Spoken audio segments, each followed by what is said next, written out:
Good morning, everyone. Before we start, I just wanted to make a little request. First, thank you very much for watching our previous videos. Some of them reached more than 5,000 views already. My little request is related to the YouTube analytics. Based on that, 70% of the people who watches our videos are not yet subscribed. So if okay with you, kindly click the subscribe button so you can get notified every time we upload new videos. Thank you! So, let's start. It's been a while since I published our last video. Medyo na-busy na rin sa school. Sabay-sabay yung assignments and quizzes, and also, fortunately, I already have a part-time job, so weekends are occupied na rin. In the coming weeks, I plan to create a video about my schooling, what the school offers, what the campus looks like, and what the facilities there are.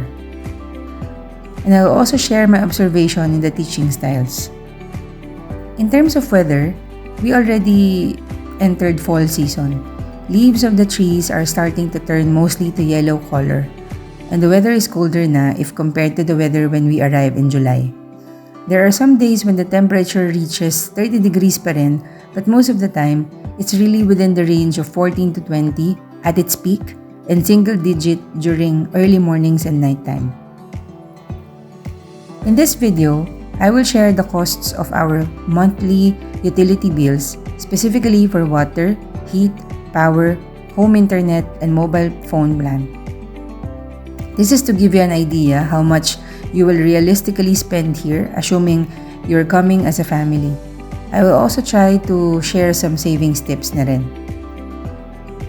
First, Sask Power or the electricity bill. For our apartment, electricity is mostly used for lighting, fridge, cooking in the stove, oven, rice cooker, washer, and dryer. As you can see on the screen, our bill, which covers August 22 to September 18 or 22 days, costs us 64.61 Canadian dollars. This is based on our power usage of 164 kilowatt hour. In terms of actual usage, we do not really turn on our air condition.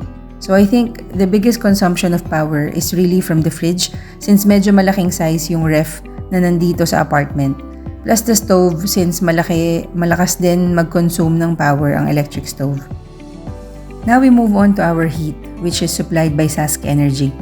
Sask Energy sells and distribute natural gas to residential and commercial consumers across the province. This is mostly used for air and water heating.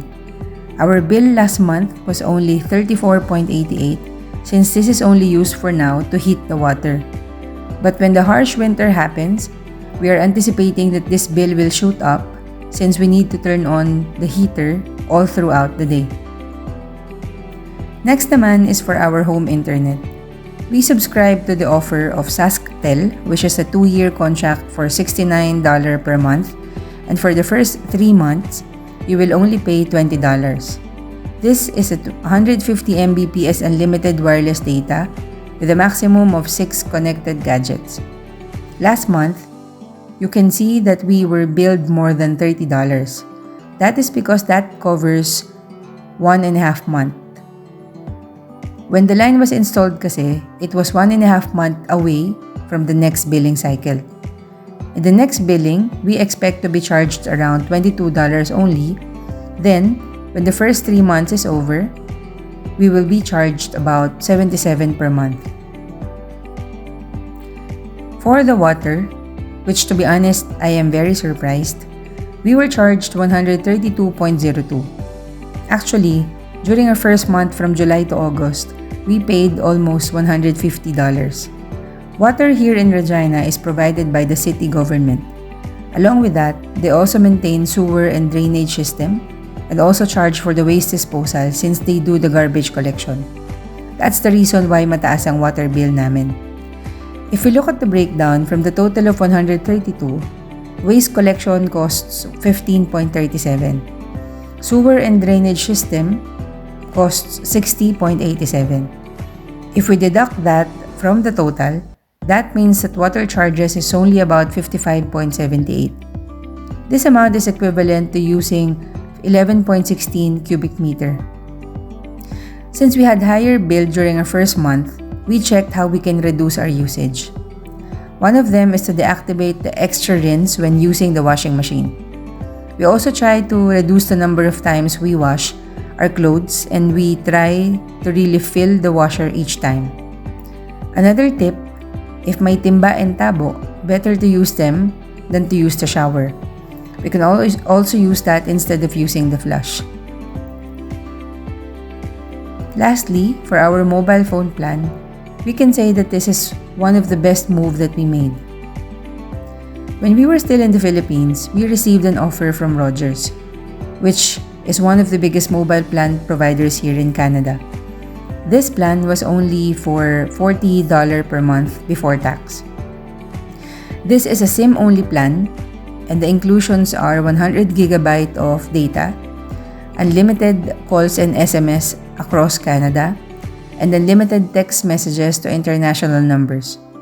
When we arrived here, we tried checking other providers' plan, but none of them matches this offer. Actually, if we did not get this line from the Philippines and if we get this nung pagdating na namin dito, the costs will be $70 per month or even more. So, for those of you who are planning to go to Canada, I put a link in the description box below so you can contact Rogers and get the same mobile plan. Another tipid tip pala is if you have a new phone naman from the Philippines, you can bring it here. You can still use it to download local Canadian apps naman. So if we compute how much will be our monthly bill, here is a summary. Our total will be around $402.51, which includes power, heat, home Wi-Fi, water, and mobile phone plan. Take note that this is prior winter season, and as I have said earlier, power and heat are expected to shoot up during the said season.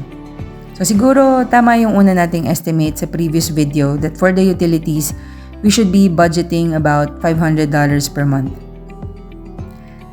That's it for this video. Hope it helped you get an idea on the expenses here in Canada, and if it did, we would appreciate if you can hit on the like button and share this video to those you think needs it.